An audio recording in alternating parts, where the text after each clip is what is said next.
Байкасаңыздар, азыр аркамда кызыл Кыргызстандын желеги турат.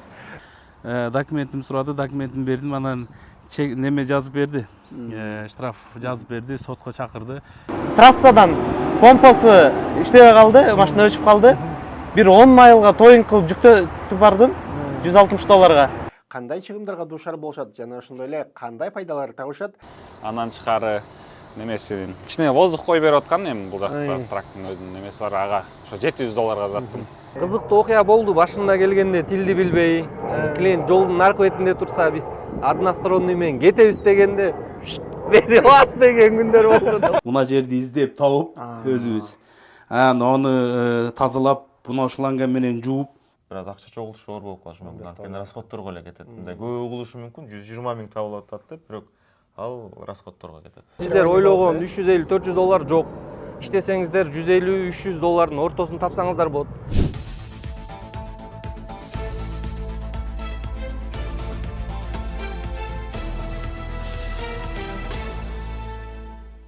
Эфирде мекендеш жана жаңылыктар маалымат программасы өз ишин баштайт. Студияда Адылбеков.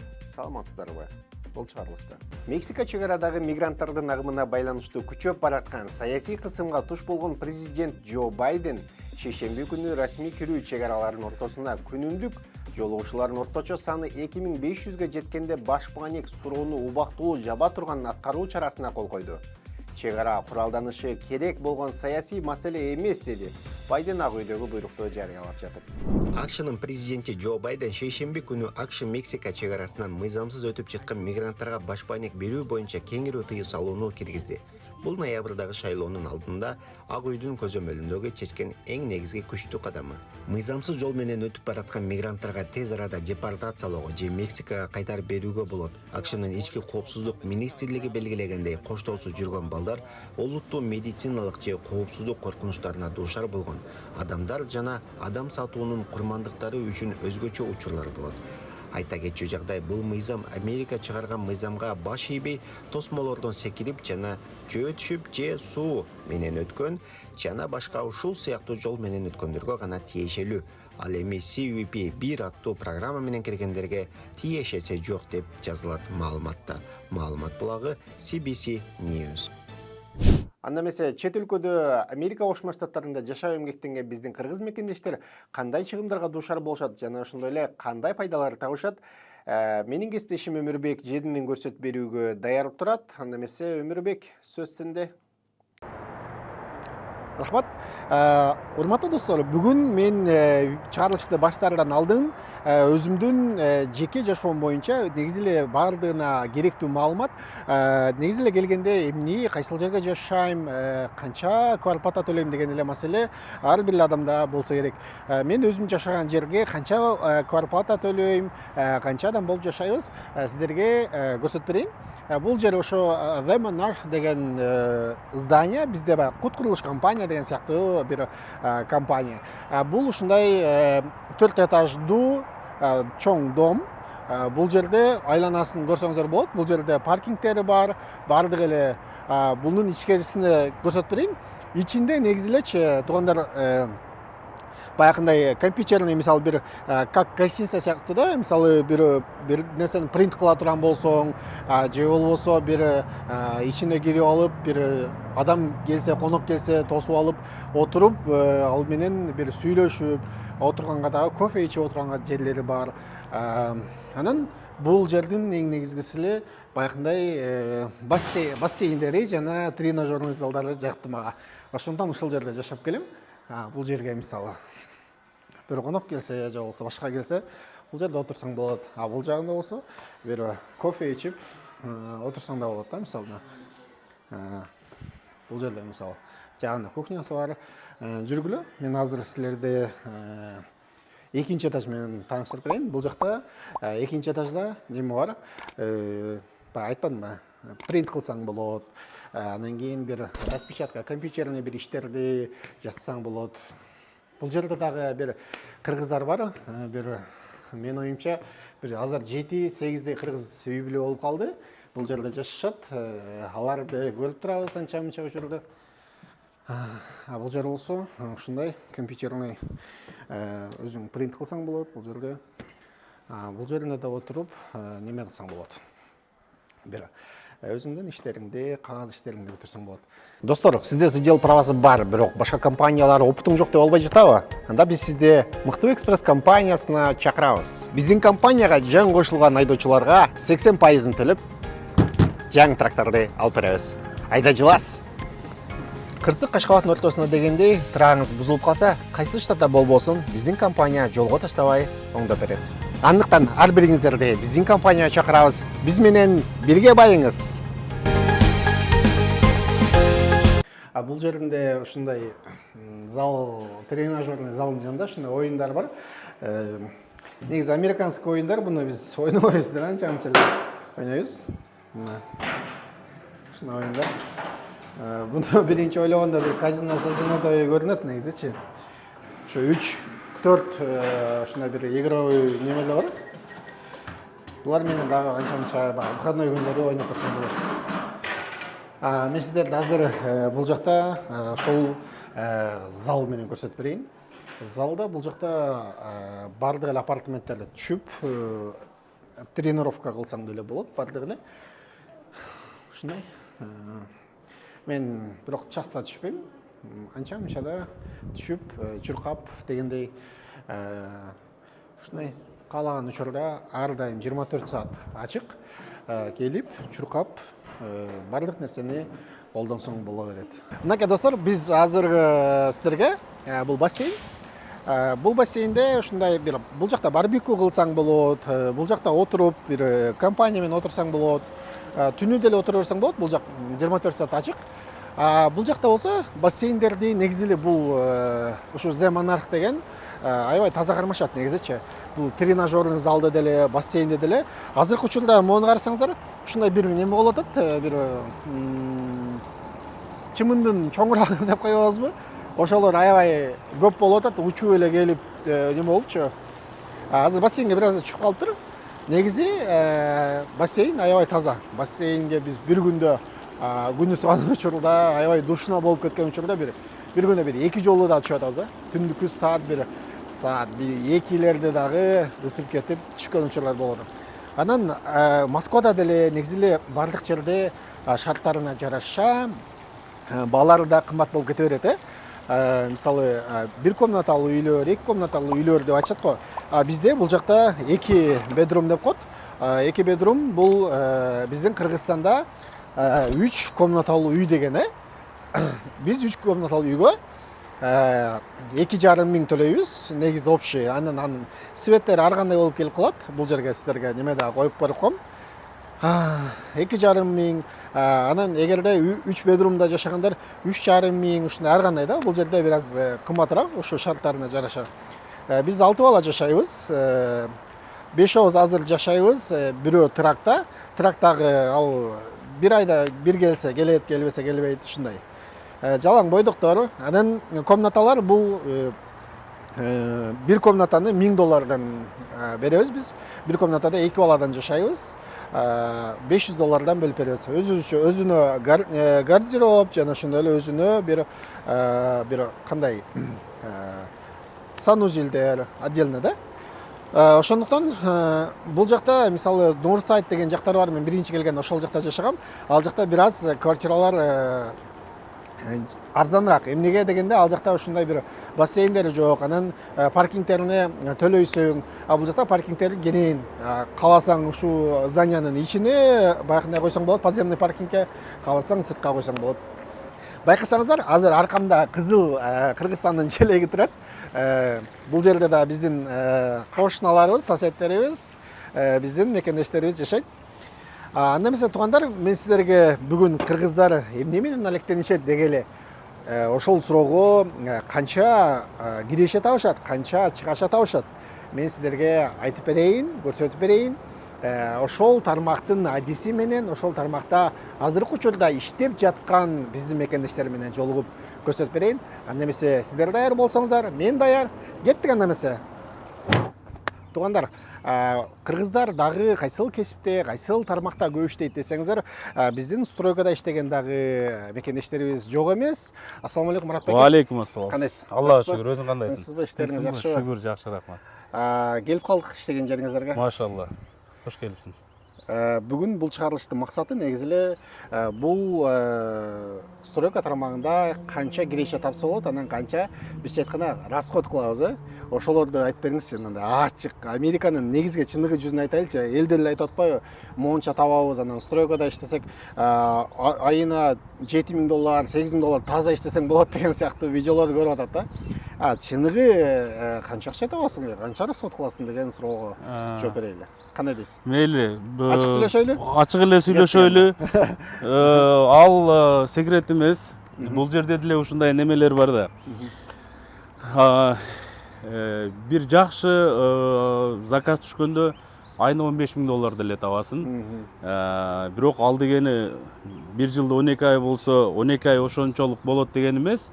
Жана бир жыл биз толук иштебейбиз, болгону бир жылда 5 ай 6 ай гана сезонубуз. Анан стройканын деле ар кандай тармагы бар.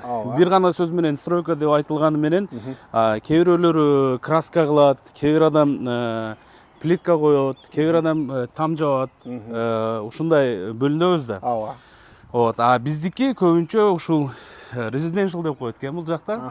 Үйлөрдү. Кандай болот ал? Бизче айтканда үйдүн ичтерин ремонт кылабыз да. Бизде отделка беле? Отделка деп коет эле. Ал деле биздин сөз эмес, карасаң. Анан биз ошондой кылабыз. Бул жакта партнерым бар, Жомобай байке. Бир жылдан ашып калды, иншалла. Иштешип атабыз. Ушинтип иштеп ар кандай акчасына келе турган болсок, айтайын, айтор орто эсепте $6,000–7,000. Бул айына эсептегенде. Айына эсептегенде. Эмнеге дегенде бир ай 15,000 болсо, экинчи ай 5,000 эле болуп калышы мүмкүн да. Орто эсептегенде ошондо стабильный деп эсептей алсаң, 5 айдын 6 айдын ичинде $6,000–7,000 болот. Жакшы, бул азыр сиздер бул үйдү ремонт кылып атат баягы ошо азыркы эле айткан отделка жумушун, буну көрсөтүп берсеңиздер. Бунун негизги баягы ички нерселерин кылып атат. Бул баягы өзүңүздөрдүн немең баягы инструмент, ключ болобу, баягы перфоратор сыяктуучу. Негизи кандай ушул немеде иштейсиздер баягы? Өзүңүздөр алып келесиздерби же компания болуп иштейсиңерби же кандай? Буларды заказдарды кантип табасыңар деген сыяктуу. Заказдарды бул жакта биз эч бир баягындай объявление тараткан немелерге бербейбиз, приложенияларга. Бул жакта Жомобай байке көптөн бери иштеген үчүн азыркы күндө Кудайга шүгүр ошол киши аркылуу келип турат бизге заказдар. Андан кала кетсе, инструменттерден суроо бербедиңби сен? Азыр бул жакта сурабадыңбы? Киргенде эле көз көрүнүп аткен. Ар бир строитель дейли, уста адам өзүнө инструмент сатып алыш керек. Устамын деп баргандан кийин сөзсүз электро инструменттери, бардык инструменттери болуш керек. Например, плиточниксиңби, плитканы кескен, ойгон, ошонун бардыгы сенде болуш керек. Электро инструмент бизде бардыгы бар. Былтыр эле орто эсепте алып карай турган болсок, $5,000 көбүрөөк акча короттук биз. $5,000 көбүрөөк ушул. Ооба. Краска пульт алдык, жана башка электро инструменттерди алдык. Анан бир гана бул менен чектелип калбайт стройка. Анан расходный материалдар деп коет. Бир темир кесе турган болсок, болгарка, же болсо теше турган болсок, алмазный диск. Булардын бардыгы расходник. Биз аны алып кетпейбиз. Клиент менен иштешкенде, иштеп жатканда ошону айтабыз. Мына сатып алып бер, бирок аны биз коюп өзүбүздүн инструментке теш алабыз да, кес алабыз. Ошондой моменттери бар. Ошентип иштейбиз. Негизи эле ушул бул канча 2 bedroom үй болуп калат ошондо? Ооба, бул жакта 2 bedroom. Бизде ошо 2 bedroom деген бир 3 комнаталуу үй болуп калат бизде. Бизди ченем менен неме кылганда биздин эсепте 3 комната болуп калат. Америкада 2 bedroom деп айтылат экен. Булардын эмнесин кылып атасыздар, Манап аке? Булардын Азыр биз бул жакта бул үй, бул деле биздин бир кыргыз туугандын үйү. Кыргыздыкын үйү? Ооба, кыргыз Жомобай байкенин таанышы болот экен. Бул жакта бизде неме жок, жакында эле бул жакта жашагандар кетти. Бул жерде бизде проект кичинекей эле. Бизде бул жерде проблема. Азыр көрсөтүп бербеймби? Давай көрсөтүңүз келиңиз.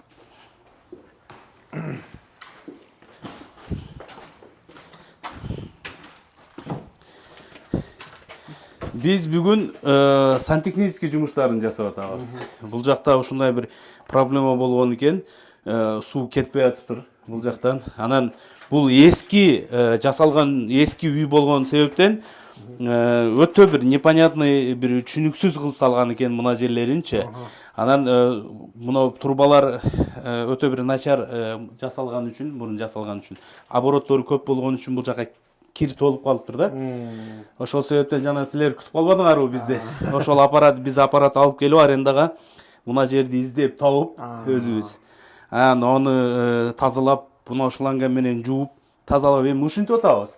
Азыр эми буйруса бул жерди бардыгын бетон куюп, мурункудай кылып восстановить этип туруп, анан мына жерлерди тосуп, мына ваннаны бул жака коюп, анан плиткалар менен бүтүрөбүз иншалла.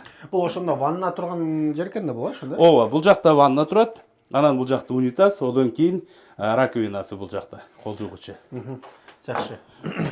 Анда сиздер Марат аке, бул жакта негизи эле сиздер плита жармаштырбай, же болбосо ошо баягы сантехниктин жумушун кылбай, мына баягы айтпадыңызбы баштачы, отделкада калабыз депчи. Булар негизи кандай болот экен Америкада баягы?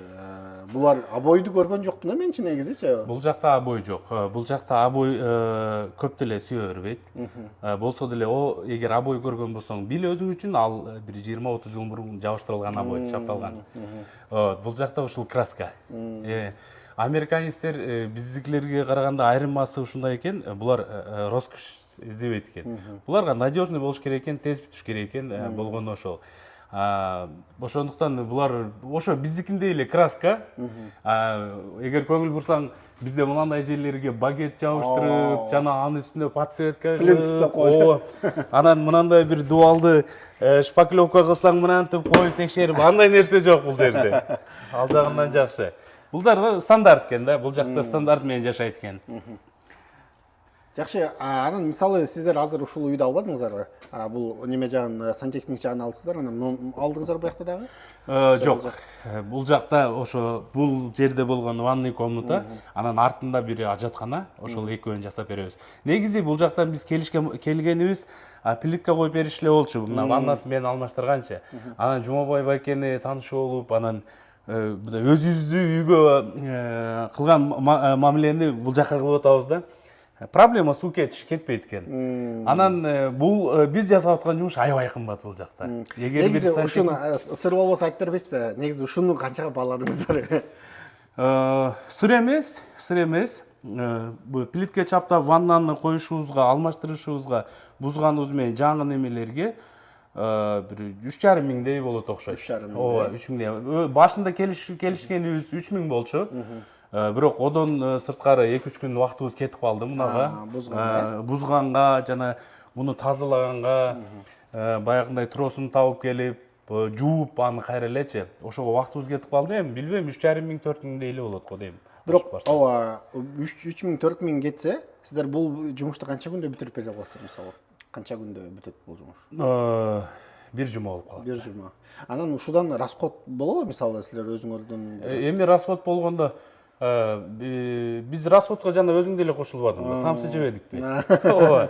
Ошондой эле да, күндө чайга кетет. Ооба, чайың жана бензиниң, обедиң менен болуп, среднем где-то $50 расходуң болот күнүнө. Күнүнө.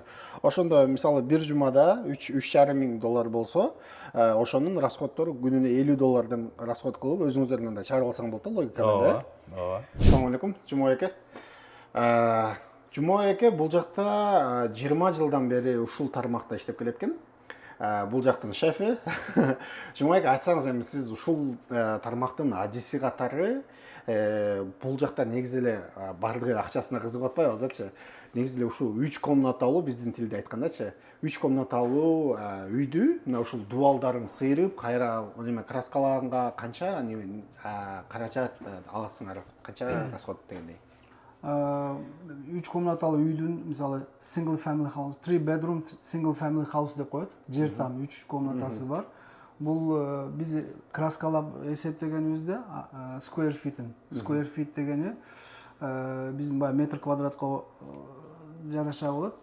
Square feetине $1 чарж кылабыз. Мисалы ушунча 3 bedroom single family house'tu bir 7-8 миң square feet чыгат. 7-8 миң. Ошону эсептеп, кадимкидей эле канча болсо ошого бирге көбөйтүп эле ошол бааны, бул иш акысы, labor fee деп коет. Labor fee'ни гана чарж кылабыз. Анан ошол калган стройматериалдарын үйдүн ээси өзү алып берет. Мисалы краска олоо, баягы ошого керектелчү бир инструмент болобу, Баарын баардыгын үйдүн ээси алып берет. Заказ берген, ошону кылдыргысы келген адам баарын өзү алып берет. Жогоруда айтып кеткен биздин Маратбек айткандайчы, мисалы сантехник деп атпайсызбы? Кухня керек, кухнянын баягы нелери, анан тиги ванна өкөлөрдүнкү эң негизгилери, үйдүн ичиндегилер ушулар кымбат экен ошондо, Ушулар алмаштырыш болсо. Ооба, үйдү мисалы карап көргөндө эң главный биринчи эседе кухня болот.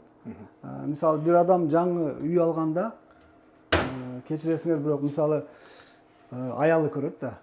Аялы жактырса алат да үйдүчү. Биринчи кухняны көрүшөт. Кухнянын акыбалы начар болсо албайт. Ошон үчүн адамдар сатаардан мурун кухняны бир жаңылатып, анан сатканга аракет. Андан кийин баня, туалеттери, душтары, ошолор калган жактары бирдей эле болот. Комнаталары бардык үйлөрдө бирдей эле ошол стандартта болот. Мисалы эң эме калганда биз ошол туалет, кухняны эң адистигин, ошонун эмесин профессионал эмеде ушулардын контракторун көп кылабыз. Анан мисалы биздин дагы баягындай кабинеттерди алган контрактор warehouse-дарыбыз бар. Мисалы ушуларды алып келип, ушуларды саткан адамдарга биз контрактор катары, мисалы үйдүн ээси катары, мисалы сен барып шоурумдар болот, kitchen showroom. Алардан алган менен биз контрактор катары бизге берилген баа арзаныраак дагы болот. Ал шоурумга караганда. Биз ошон үчүн дагы биз менен иштешкенде арзаныраак туш келет кухня эмелери. Бирок эң акча үйгө төлөнгөн акчаларда көбүнчө кухня менен душка. Бир сөз менен айтканда, кухня менен ошо ванна кымбатка бүтөт экен да. Башка мисалы дуалды водосъемка кылыш, башка кылыш, таамды алмаштырып караганда дагы ушулар эң негизги акчанын бардыгы.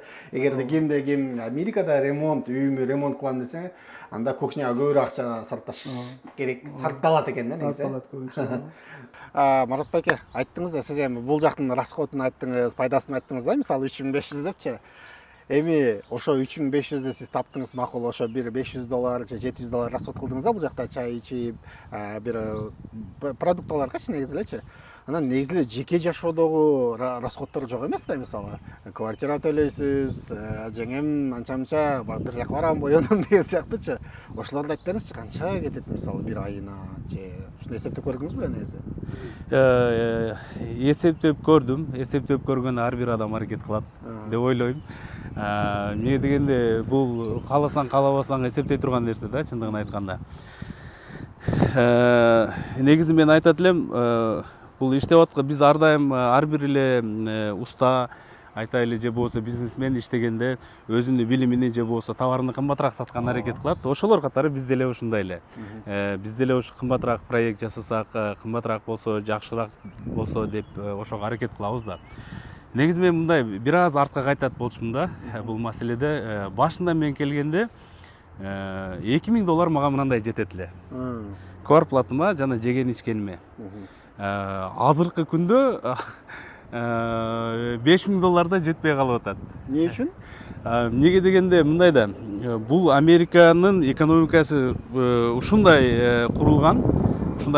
Бул жерде аябай көп акча табасың, бирок ошого жараша сенин расходторуң бар да. Например, айтайлы, мен азыр мына немеде шаарда жашайм. Машина койгон эле стикерди $200-250 бир машинага. Бизде бул парковка, парковка эле. Ошол айтайлы $500 жылына ошого гана төлөйбүз. Одон сырткары 6 айда бир $500-600 орто эсепте машинанын страховкасына төлөйбүз. Анан эмне дейбиз? Анан жашап аткан үйүбүзгө ай сайын $210 ремонтуна, уборкасына жана ошого бөлүнөт. Одон сырткары $200, $220 газга төлөйбүз. $100 светке төлөйбүз. Итоги алып карай турган болсоң, бензиниң жана балдардын расходу, өзүңдүн расходуң, жүргөн турганың мынандай объекттер менен орто эсепте азыркы күндө мага башында $2000 жетип аткан болсо, азыр $5000 аздык кылып атат да, жетпей калып атат. Негизи азыр квартирага канча комнаталык квартирада жашайсыз? 2 комнаталык квартирада турам. Канча төлөйсүз ошого?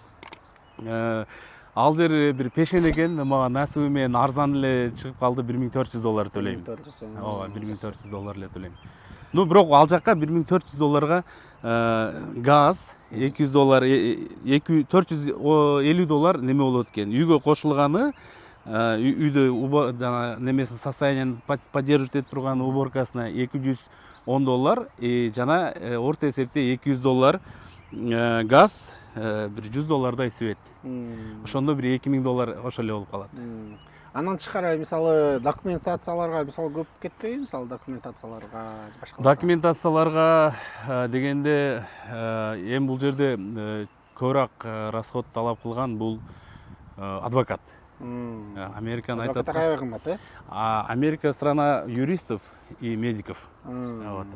Ошолор аябай көп акча табат. Бирок ошолорсуз эч бир ишиң бүтпөйт бул жакта. Ошол себептен биз да бул услугага кайрылганбыз, бул немеден жардам алып турабыз.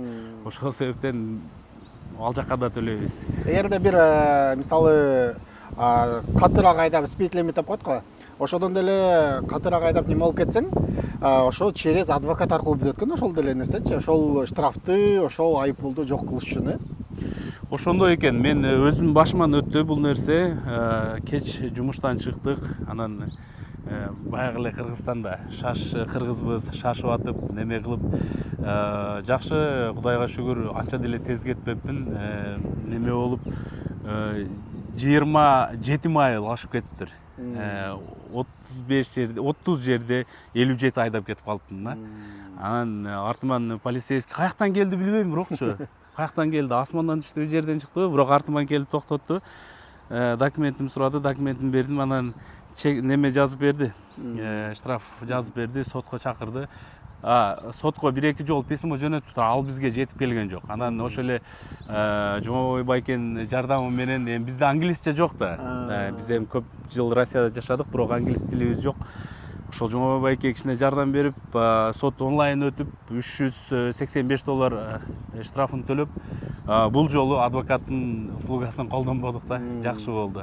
Эгер адвокат алган болгондо, ага да $500-600 дополнительный кетмек. Итоги менин штрафым бир $1000 чапчык болмак да. Негизи эле жакшы, аябай сонун маалымат болду, мындай детальныйчы.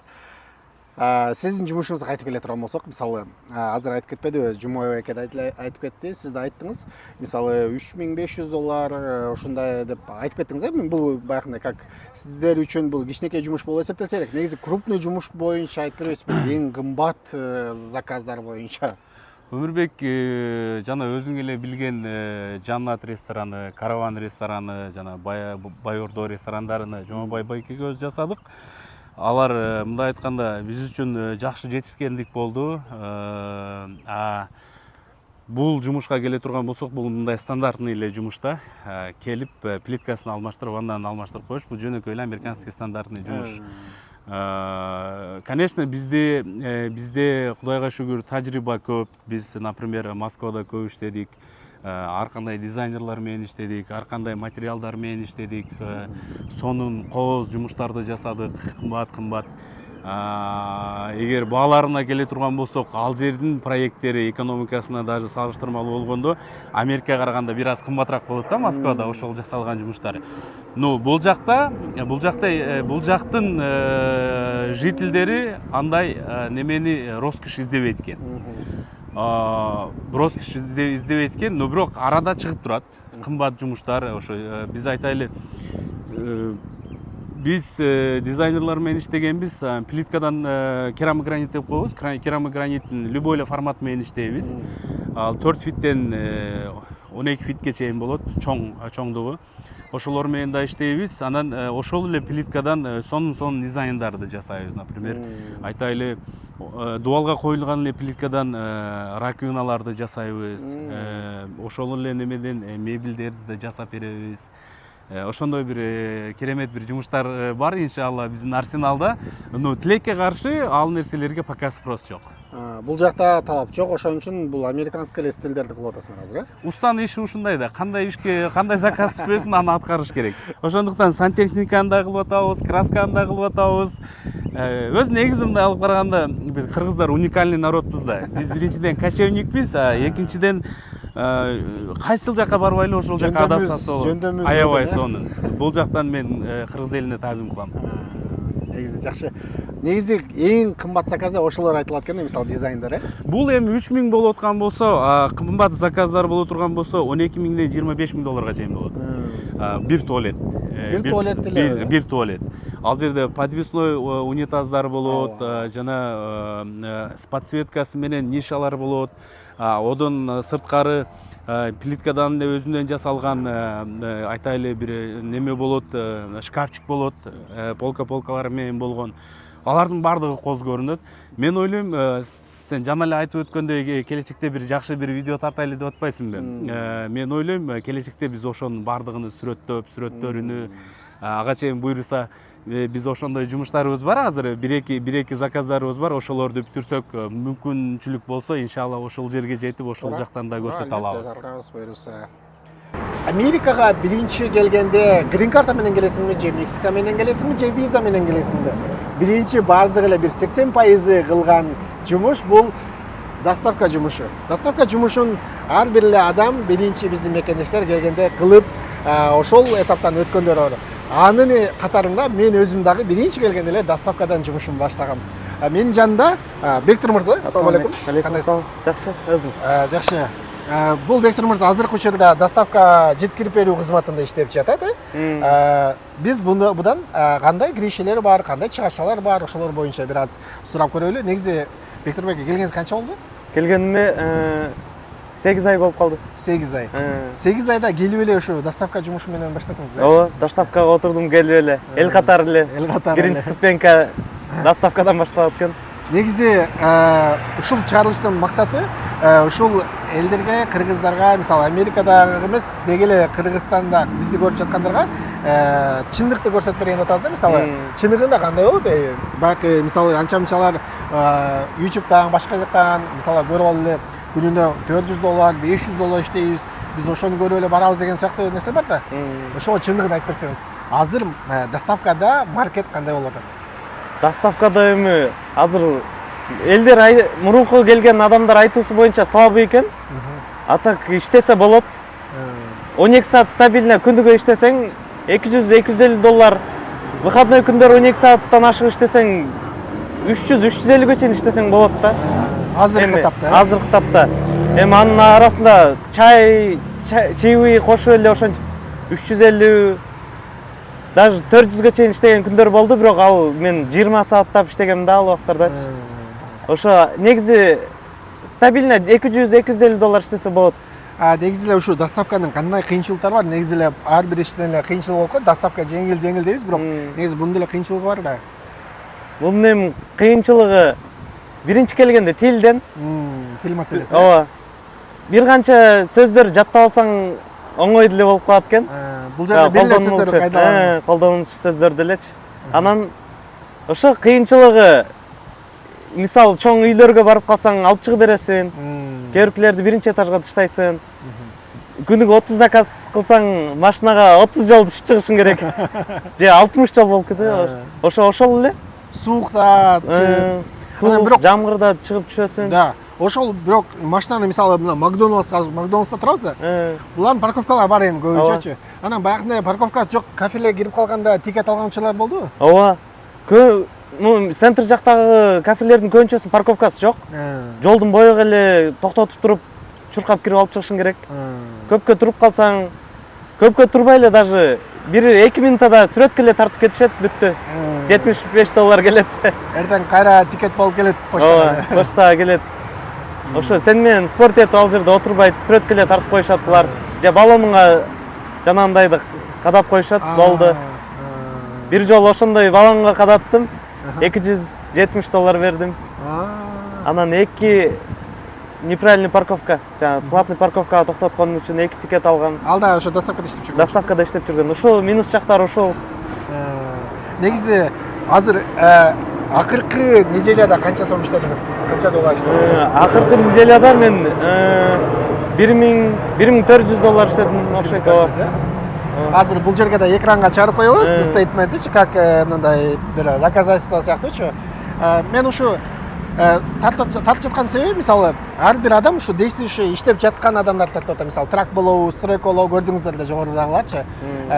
Негизи эле дагы кандай мисалы кыйынчылыктар бар. Мисалы, сиз азыр $1400 иштедиңиз, анын бардыгы эле өзүңүзгө калбайт да, бул грязный дегенде да, мисалы, расходторун айтыңызчы, эмнелерге расход кетет мисалы? Расходтору эми күнүгө бензинге кетет. Бензинге $15-20 кетет. Анан көчөдөн тамак жесең, бир маал жесең $15, 2 маал жесең $30. Ошол минустары ошо жумага 7 күнгө көбөйтүп минус кылып койсоң болот. Бензин, анан тамак аш. Ошол анча мынча тикет алып калсаң ага деле кетип калат. Бирок мисалы сиз ошол чайга төлөйсүз, мисалы тигиге, анан баягындай мисалы машинанын бузулуп калган учурлар болот да, мисалычы. Машина мисалы бузулган акыркы учурда машинаңыз канча сомго оңдоттуңуз, канчага бузулду? Машина меники мисалы Кыргызстанга салыштырып болбойт негизичи. Запчастьтер кымбат дегенде, сервис кымбат. Ооба. Меники акыркы жолу машинам трассадан помпасы иштебей калды, машина өчүп калды. Бир 10 майлга тоюн кылып жүктөтүп бардым $160. 10 майлга. 10 майлга. Келе эле илип алып барып берди, 10 майлга ошо 160 бердим. Алмаштырып бериши $150, а тиги запчасть $200 болду. Ошондо $500. Ушундай бузулуп турат, баллон жарылат. Негизи эле канча квартира төлөйсүз мисалы? Квартплата биз 500 эми бир адамдарга подселениеме? 400 500 төлөйбүз, ооба.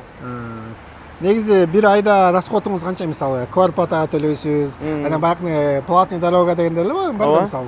Баягы трактай кымбат болсо да арзаныраак, эсептеп көрдүңүзбү негизи бир айлык неңизди? Ооба, эсептеп көрдүм. Ошондо бензинге бир айда бир $500 кетип калат экен. Тамак ашыңа деле 500 кетип калат. Күнүгө бир маалдан жесең көчөдөн. Эгерде бир маалдан жесең, анча-мынчалар магашондор анча-мынча 2 маалда $60, $30 2 жолу жесең $60 кетип калат. Квартплата $400. Анан үйгө продукта кыласың. Ал бир канча $300 кетсе керек. Примерно. Үйгө кофе алып келесиң, кечке маал нан, картошка, пияз дегендей. Жакшы. Негизи продукт арзан бул жакта. Үйдөн жасап жесең арзан болот, ошо биртоп эле. Ооба, биртоп эле арзан. Биздин иштеген зарплатабызга караганда салыштырмалуу арзан да продуктачы. Жакшы. Негизи доставкада иштеп, кичине акча топтоп, сначала жакшы экен, негизи биринчи ступенькага башка трамплин катары колдонуп, мисалы. Эми башындагылар кандай эми? Ответственность аз. Аласың, алып барып таштайсың. Эч ким баягындай мындай шаштырып үстүңдөн карап турбайт.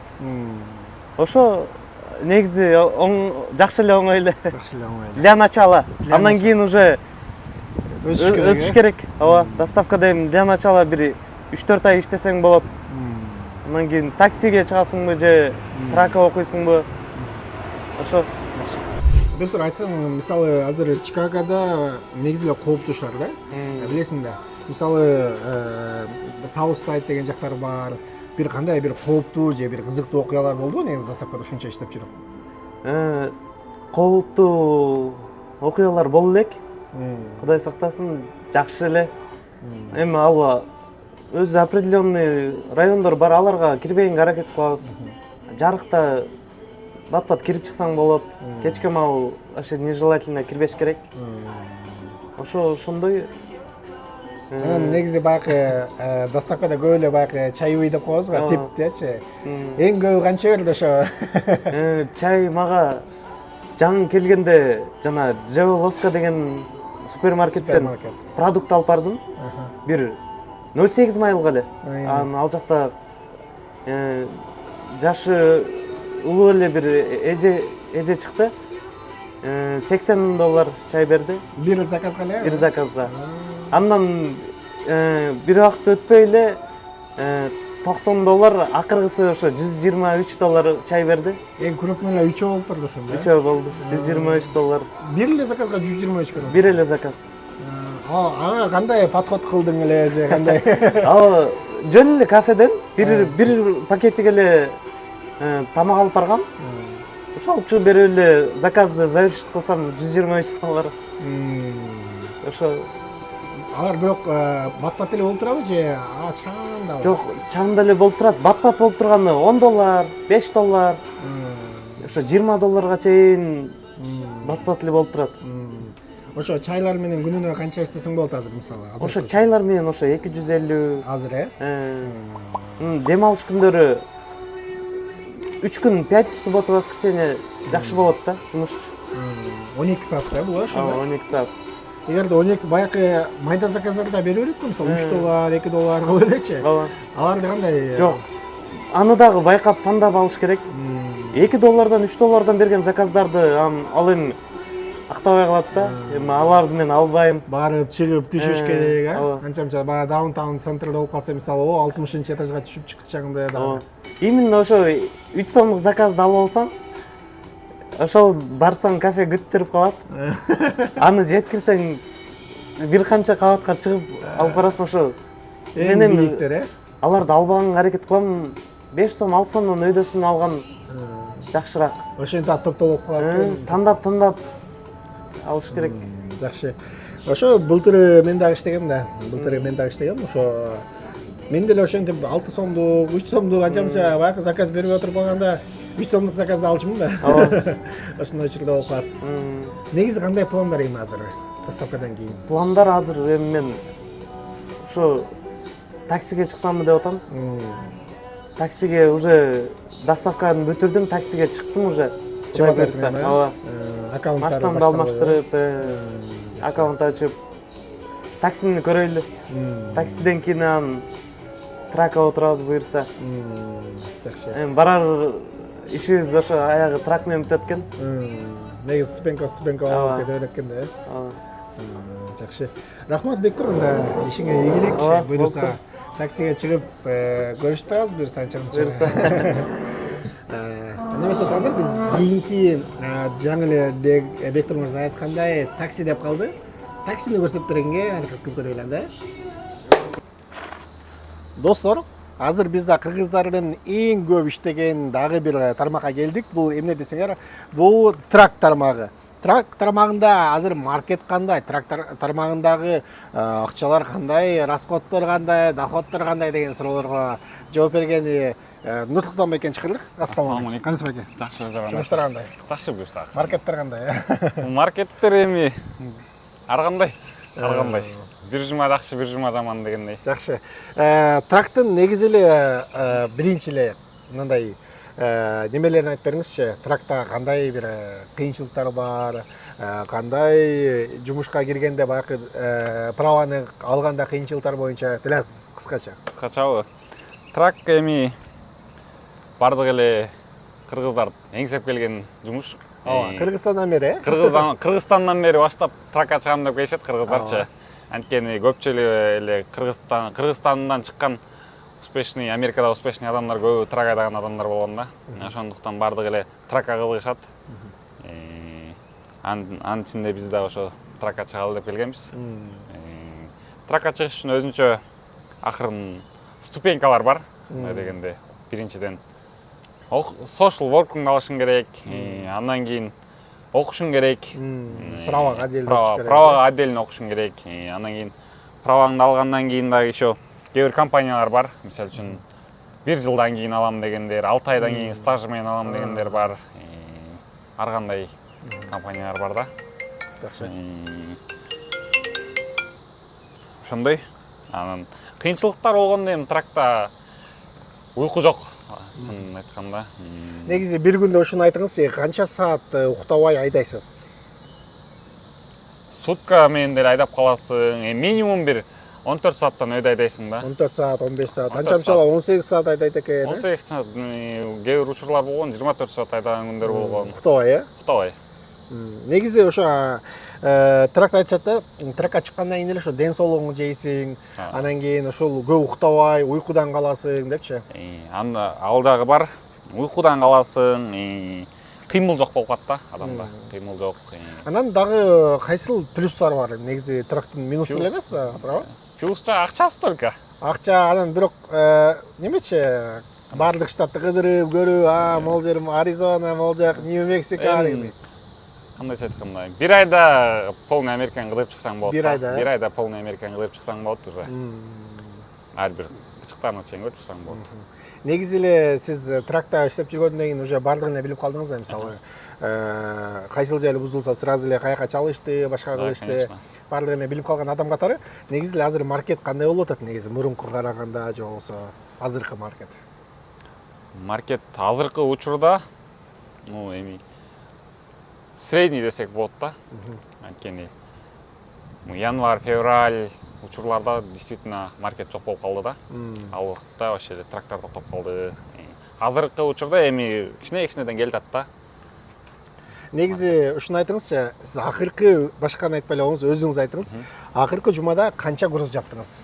Акыркы жумада $8700 жаптым мен. 8700, 8700-дүн канчасы бардык эле бул грязный айтылганда да, туура бизче айтканда.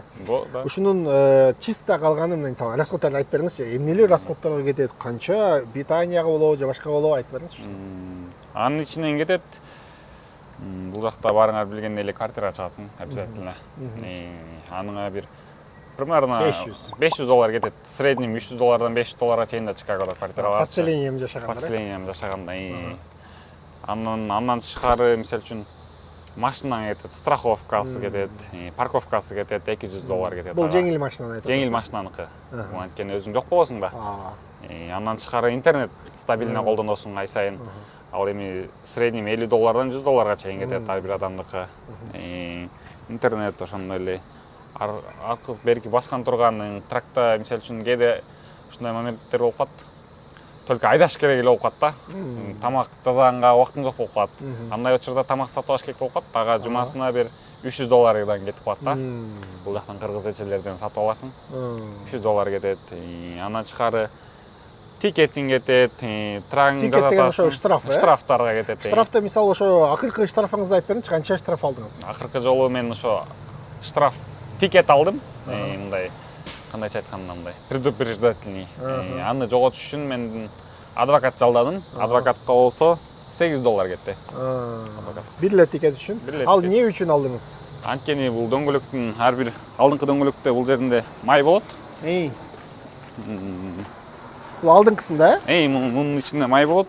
Ушул жерде май алып калган үчүн ушул май алып калган үчүн ошо $800 кетип атат, э? $800 кетип атат. Андан тышкары муну деген полиция көрүп калса, мисалы үчүн айдаган болбойт да, аны уже толук кетишкек болуп калат да, ал жерденчи.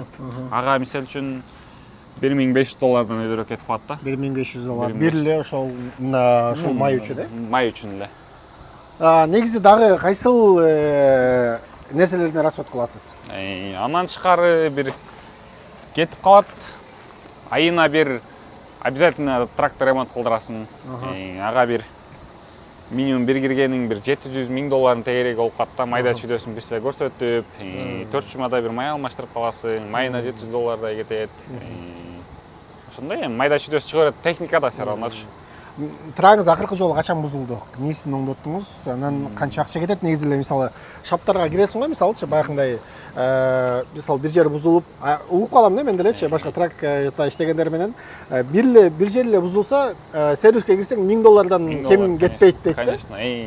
Мына бул акыркы жолу ошо дөңгөлөктөн май алып калган үчүн аны $200 жазаттым. Андан тышкары немесин кичине воздух кой берип аткан эми бул жакта трактын өзүнүн немеси бар, ага ошо $700 жазаттым. Негизи сиз бул Volvo'ну айдаткансыз. Кайсыл трактор жакшы негизи айдаганга? Бунун жылы канча азыр? 2020-жылкы Volvo 860. Мага көбүнчө Volvo жагат. Анткени безопасныйраак, комфортныйраак. Бирок бир бузулса, бул азыркы учурда Freightliner көбүнчө Америкада Freightliner айдашат. Freightliner кичине капризныйраак болот. Запчастарын заказ менен алдырып каласың да, жатып калган күндөр болот. А так фредлайнер болсо мындай как бизче кыргыздар айдап жүргөндөй, как Prius'та. Анын любой жерден запчастын таап айдап кете аласың.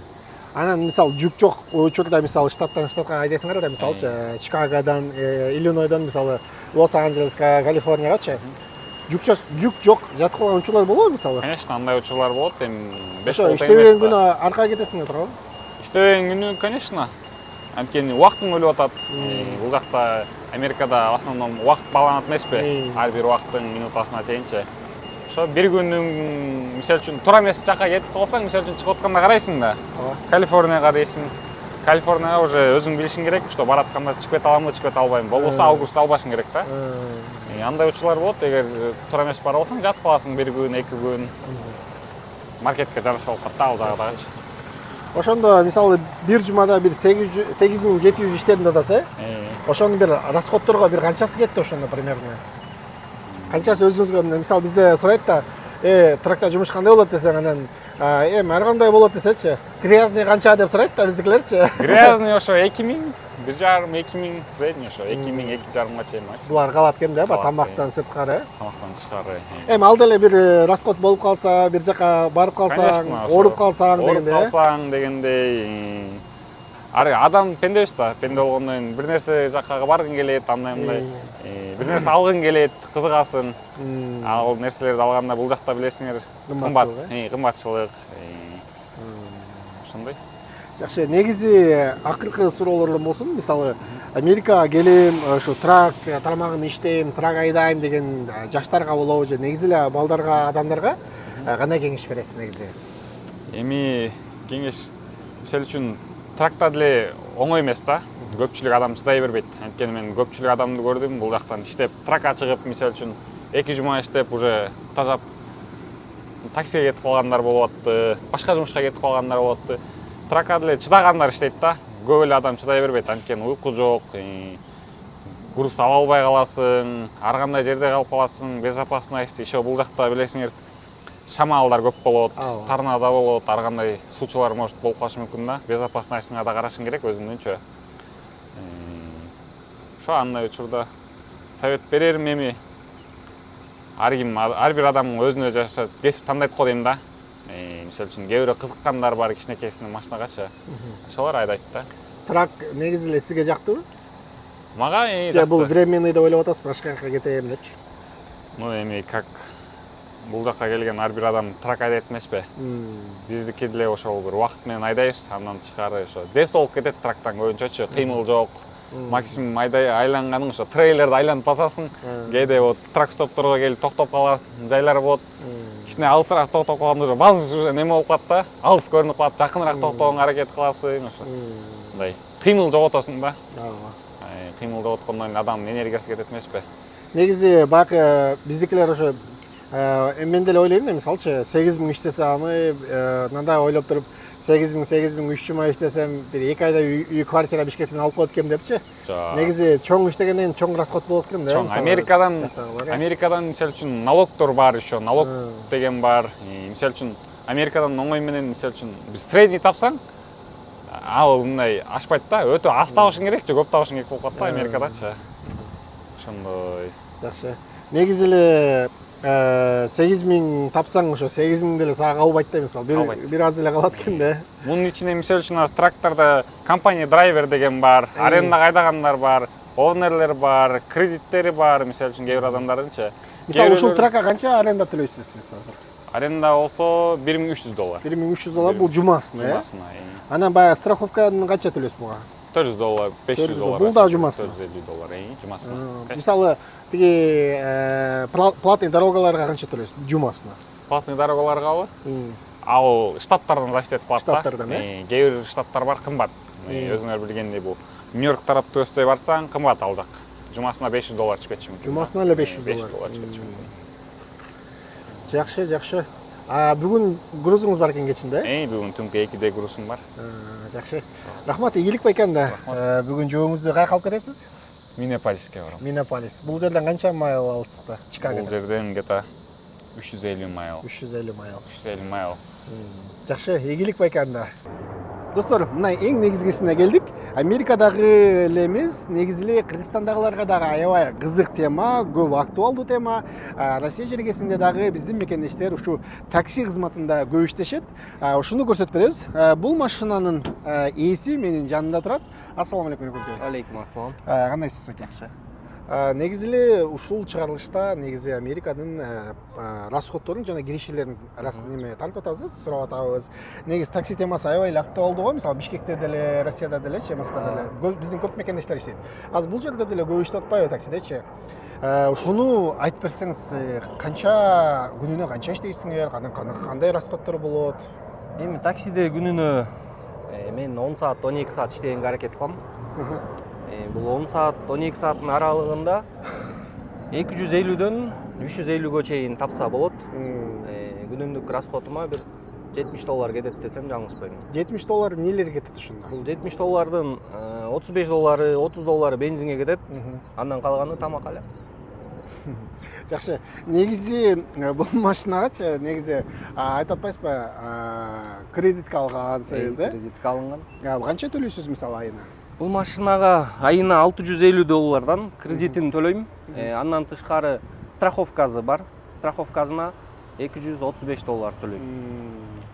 Негизи дагы таксиден башка расходторуңуз бар да. Мисалы акыркы жумадагы иштегениңизди айта аласызбы, негизи канча иштедиңиз? Акыркы жуманы айтсам $1600 иштедим. $1600 депчи. $1600 негизи канчасы расход кетет, канчасы неге кетет?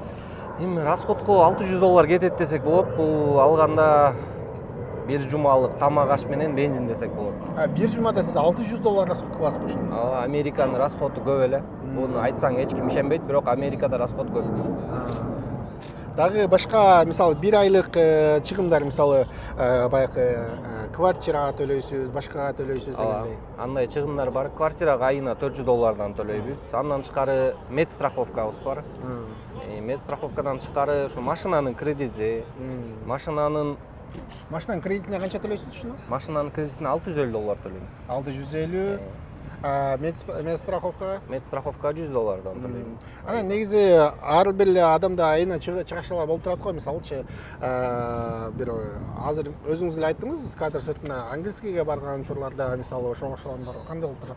Ооба, бул Америкада тил билбесең өтө эле кыйын экен. Азыр английский курска жазылдык, барып атабыз, Кудайга шүгүр. Бул айына $350 ал жака чыгаша бар. Чыгаша деген болбойт, эми бул адам өзүнө инвестиция. Ошондо инвестиция кылып аткандан кийин бул $350 мен үчүн эчтеке деле эмес десем. Анан мисалы сиз азыр Чикаго шаарында иштейсиз да.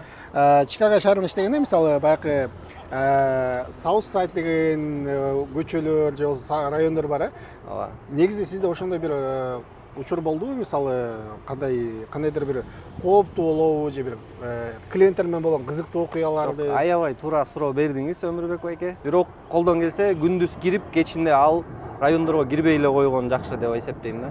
Анткени ал райондордон биз көрүп атабыз, бирок менде андай эч кандай жаман окуя болгон жок. Андай окуя болбой эле койсун. Мен деле эмес, биздин мекендештерде болбой эле койсун дегенмин. Анткени ал жак аябай эле кооптуу десем болот. Негизи эле сен өзүңдүн тарыхыңа токтолсок, мисалы, Америкага эмне болуп келип калдың эле? Кандай бир кызыктыруулар же болбосо бир ожидание, реальность дегендер болдубу? Ооба, Америкага бизди чакырган адамдар күнүнө $350-400 тапсаң болот деген. Бул доставкадан, Доставкадан $350-400 тапсаң болот деген жакшы ой менен чакырып алышкан. Бирок келгенде андай болгон жок. Келгенде доставкада иштеп көрдүм. $100 менен $200 ортосун тапсаң болот экен.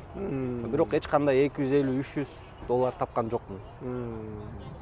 Ошондой. Негизи келгенде эле бир баягындай Америкага көнүшүп кетүү же болбосо сразу эле таксиде иштеп кетүү болбойт да, баардыгы эле ошо доставкадан башташат экен да. Негизи башташат да. Мен деле өзүм деле ошондой баштагам. Өмүрбек мырза, мен келгенде көнүп кеткен жокмун чындыгында. Ошо келип эле доставкага чыккам. Доставкада 6 ай жүрдүм.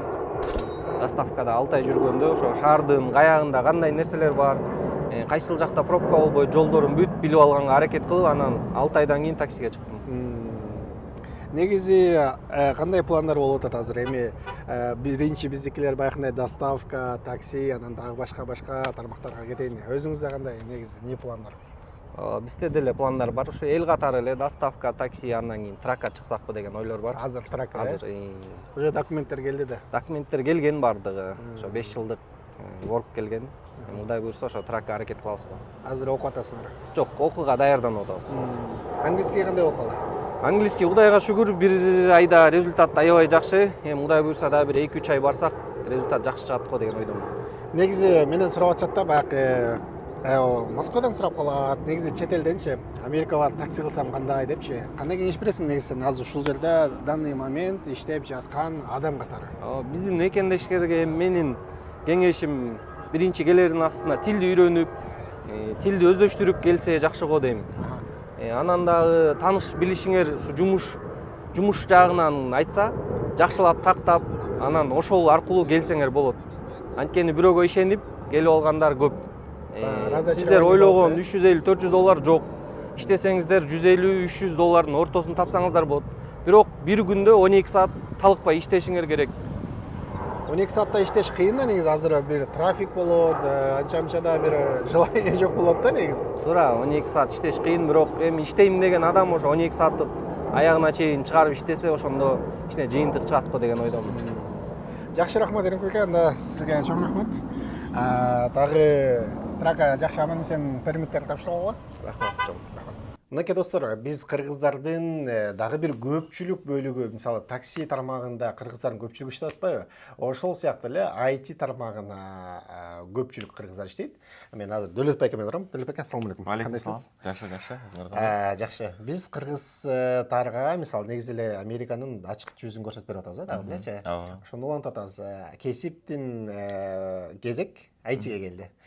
Сиз IT тармагында көптөн бери иштегениңизди билебиз. Ошол боюнча бир аз кыскача айтып берсеңиз, мисалы негизи эле IT десең эле бул престижный жумуш, мисалы үйдө отуруп акча табасың деген нерселер бар да. Бирок албетте бир эле жакшы нерсенин экинчи жаман жагы да болот да. Туурабы? Мисалы бир жакшы нерсенин дагы экинчи бир минустары да болушу мүмкүн. Ошолорду айтып бериңизчи, канча акча табасың, анан канча расход кыласың, мисалы жылынабы же айынабы, ошолорду айтып берсеңиз. Туура айтасыңар. Мен Америкага келгениме 14 жыл болду. 2010 жылы келгем. IT тармагын университетте окудум. Магистратура окудум. Сиз айткандай IT тармагы аябай жакшы жумуштардын бирөөсү Америкада. Анткени эгер күчтүү болсоң, тилге деле карабастан, эгер сенин опытың, кыла алган ишиң күчтүү болсо, жумушка кириш оңой салыштырмалуу. Айлык маянасы дагы салыштырмалуу оңой. Мисалы үчүн карап көрсөк, америкалыктардын орточо айлык маянасы 60 000 болсо, IT тармагына киргендер, биздин мекендештер орточо 120 000 менен кирет. 120 000. Тактап айтканда, айына $10 000 депчи. Айына $10 000. Бул аябай жакшы, бирок $10 000 бардыгы чөнтөккө келип түшпөйт. Албетте бир мындай эмелер болот да, расходтор, Бул грязный дегенде биз тилден айтканда. Эми толук мындай грязный эмеси. Анан эми $10 000 айына болсо анын налогу, үй бүлөлүк абалга карата, эгер үйлөнгөн болсоң, балдарың болсо азыраак болот. Бирок бойдок болсоң 30%ке чейин Иллинойс штатында налог бар. 7 000 калды ошондо. Үй бүлөлүү болсоң 7,5 000 калса, анан страховка менен ошо ал дагы 500 кетсе, ошо $7 000 түшөт. 7 000. Анан анын ичинде мисалы сен ошо страховка менен эле налог төлөп коюп эле бир ай бекер жашабайсың, мисалы. Рентке мисалы аренда үйгө, квартирага канча төлөйсүң, машина, кар болушу мүмкүн, Ошолор боюнчачы. Эми бойдок болсоң аябай жакшы эле жетет. Анткени бойдок болгондо достор менен чогуу жашайсың, бирок үй бүлөлүү болгондо сен үй алышың керек, өзүң снимать этишиң керек. Үй снимать этишиң керек, же сатып алсаң деле айлык төлөм бир чакан үйдөгү $2 000 болот. Анан машина болот, $500 болот. Анан ичип жегениң менен ошо бир кишиники, бир үй бүлөнүн расходторуна эле кетип калат. Балаң болсо, балаң частный садикке барса андан да кетет. Анан ошон үчүн бул жактагы мекендештердин көбү үйдөн 2 киши тең иштешет. Америкалыктар дагы ошо 2 киши тең иштегенге аракет кылат. Мындай расходтордун баарын жаап, анан дагы жеткизип, дагы чогултуш үчүн. Бир эле киши иштесе, бир аз акча чогултушу оор болуп калышы мүмкүн. Анткени расходторго эле кетет. Мындай көп угулушу мүмкүн, 120 миң табылып атат деп, бирок ал расходторго кетет. Мисалы ошо айтып атпайсызбы, бойдоктор 30% эле төлөйт депчи. Мисалы эгерде сенин 1 жылдык маянан 100 миң доллар дейли, ошонун 30% болгондо 30 миң долларды эле жылына налог эле төлөп атасың да, бу эгерде болсоң, Ооба. Анан ал жакта мисалы 70 миң доллар деле калды, бирок 70 миң доллар деле жаман акча эмес дегендер бар да. Бирок анын дагы ошо немеси немелер кетет экен, мисалы рент, 1 жылдык баягы квартиранын төлөмү. Дагы кандай минустар бар, мисалы мындай негизи эле айтат го тракта иштеп аткандарчы, тракта кооздукту көрөсүң, Американы кыдырасың, бирок ошол эле учурда денеңди, ден соолугуңду жейсиң дейт да. Бул жакта кандай? IT тармагынын минустарыбы? Мисалы бул жерде деле кечке отуруп, мисалы баягындай зеригиштүү иш деп айтышат анча-мынчалар, ушулардын канчалык чындыкка айналып Эми келет? жумуш катары мен мындайча минус жактарын деле чындыгын айтканда көрө албайм. Анткени IT тармагында көптөгөн ичинде тармактар бар, көптөгөн бөлүктөр бар. Мисалы үчүн креативный адам десе, разработчик тармагы болобу, UI UX дизайнер болобу. Эгер жеңил жагы болсун десе, тестировщикке кирип атышат биздин мекендештер. Эми албетте бул отуруп иштеген жумуш, отуруп иштеш керек. Офиске барыш керек. Бир компьютердин астында бир канча саатка отурганды билиш керек. Эми бүт эле жумуш ошондойго дейм. Ар бир жумуштун көпчүлүгү анан бирок мындай караганда байлык майнасын жакшы эсептеп, жакшы бир адам пландаса, бир мигрант үчүн аябай жакшы жумуш деп эсептейм. Анткени үй бүлөң менен жакын болосуң, страховка сенде болот. Анан эми ден соолукка деле кам көрсөң болот. Анткени жумуштан кийин жумуш өзү 8 саат болсо, 8 саат деле иштебейсиң.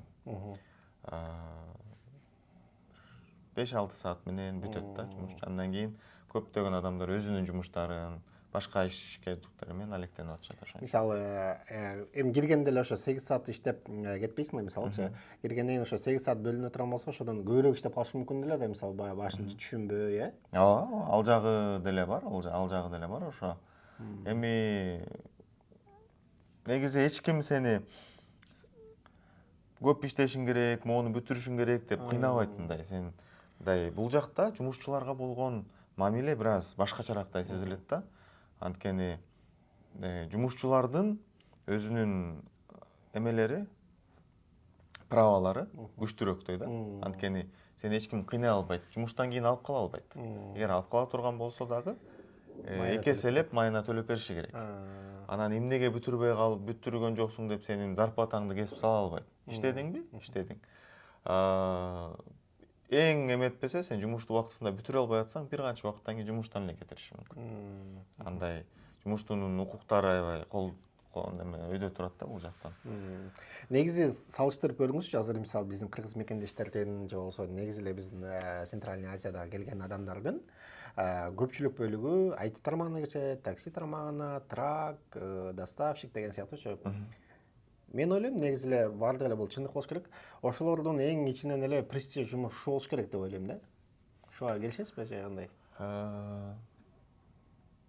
Менин оюмча ошондой.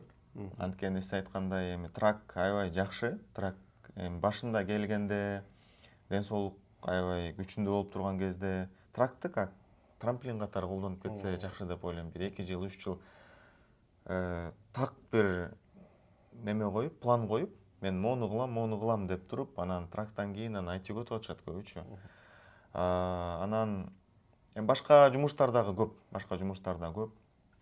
Бирок жана башында айтып кеткендей эле IT-нин плюс жагы, эми биз мисалы үчүн 14 жылда жашайм, мен 14 жылда азыр англис тилди эркин сүйлөйм, бирок баары бир менин сүйлөгөнүмдөн мен Америкада төрөлбөгөнүмдү башкалар айта алышат да. Мен баары бир 10 жыл, 20 жылдан кийин деле бул жака мен мигрант катары кала берем да. Анан IT жагынын жакшы жагы, технический жактан күчтүү болсоң, тилиңе деле көп карабайт. Эми өзүңдүн оюңду айта алсаң, башкаларды түшүнсөң, жакшы сүйлөшө алсаң болду да. Башка тармактар мисалы үчүн маркетинг болобу, менеджмент болобу, ал жака мындай американецтерди көбүрөөк кабыл алышат да. Бул жак айти тармагы жакшы болуп атат, анткени майонасы дагы жакшы. Салыштырмалуу, башкаларга салыштырмалуу айтып атабыз. Үй бүлөң менен жанында болосуң, ден соолукка кам көрөсүң. Бирок майонасы жакшы дегенде келип эле, байып эле, анан бир жылда квартираларды алып антип кетпейсиң. Мындай бардык, мисалы үчүн 100 000 болсо дагы сенин расходуң бул жакта көп болот. Акыркы убакытта Чикаго шаарында, Америкада эле мындай расходдор көбөйүп атат. Мурун мисалы үчүн 5 жыл мурун 2-3 бөлмөлүү Кыргызстандын немелери менен 3 бөлмөлүү квартира 1,5 миңден тегерээк болсо, азыр ошолор 2 000, 2,5 миң болуп кетти. Кымбаттады. Аябай кымбаттады. Бирок ошол айлык маяна айтиники деле ошол бойдон эле калды да. Мындай 3-4% эле. Баягындай бир прикол бар го. Итти байлап туруп, немесин ит аягын жарык 3 метрге жылдып туруп, жибин 2 метр узартып койду деген сыяктуу экен да. Түшүндүңүзбү? Негизи айтыңызчы, мисалы сиз айтыда тармакта иштеген адам катары, сиз акыркы айлыгыңызды мындай эми аз мен өзүм деле айтып койсом болмок да, негизичи мондай депчи аргумент менен сүйлөгүм келип атат. Сиз негизи азыркы учурда ошо иштеп аткан адам катары акыркы айлыгыңыздан канча айлык алдыңыз, анан канча расход кылдыңыз? Акыркы айлыгым мен ошо 2015-тен full stack болуп иштедим, ал жактан айлыктар жакшы болду. Бирок эң акыркы айлык мен OutSystems developer болуп иштедим. Ал деген код жазбай туруп приложение жасоо. Мен үчүн аябай жаңы тармак болду. Анан жумушка кирип атканда да мен бул тармакты билбейм, үйрөнгүм келет деп айлыктын азайышына макул болуп кирген элем. Жылдык маяна 120 000 болчу. Ошо эң акыркы ошол тармакты көрүш үчүн кирдим. Ата көзүбүз бул мектепте иштеп атабыз. Эң акыркы айлык ошо 120 000, айына ошо 10 000. 10 000. Андан расходторуң өзүңүз эсептеп аласыз. Расход менин 3 балам бар. Келинчегим балдар менен страховканы чыгарганда ошо 7 000 түштү. 7 000, жакшы. Рахмат байкес. Анан акыркы суроо, ушу суроо эмес, бул өтүнүч десем деле болот. Мисалы, азыр жаштар, Америкадагы жаштар, деги эле Кыргызстандагы жаштарга кандай кеңеш бересиз негизи IT тармагынын адиси катары? IT-ге кириш керекпи же азыр маркеттин элдин баардыгы эле слабый, офер жумуш таппай атабыз деген суроолор аябай коомчулукта жайылып жүрбөйбү азырчы? Ушул адис катары. Эме болуп атат, сиз айткандай маркет начар алсыз болуп атат, мындайча айтканда, аны баардыгы көрүп турушат. Биз дагы мисалы үчүн ошо мектепти иштеткен адам катары биз мекендеш, бизде окуучулардын баардыгы көбүнчөсү биздин мекендештер. Биз аларга келип жумушка киргенге жардам беребиз, окутабыз. Анан биз дагы маркетти анализ кылып турабыз да, ошо кандай эмне болуп атат. Анан чындыгын айтканда азыр аябай алсыз маркет. Жумушка кириш оор болуп атат. Бирок анализдерге мен бир канча адамдардан, бир канча ресурстардан караганда эми буюрса ошо экономика 1-2 жылдан бери эле түшүп келатат да, эң түбүнө жетти деген нерселер айтылып атат да. Жакында президенттик шайлоодо болот, эмди жылы президенттик шайлоодон кийин бир аз көтөрүлөт да көбүнчө жана.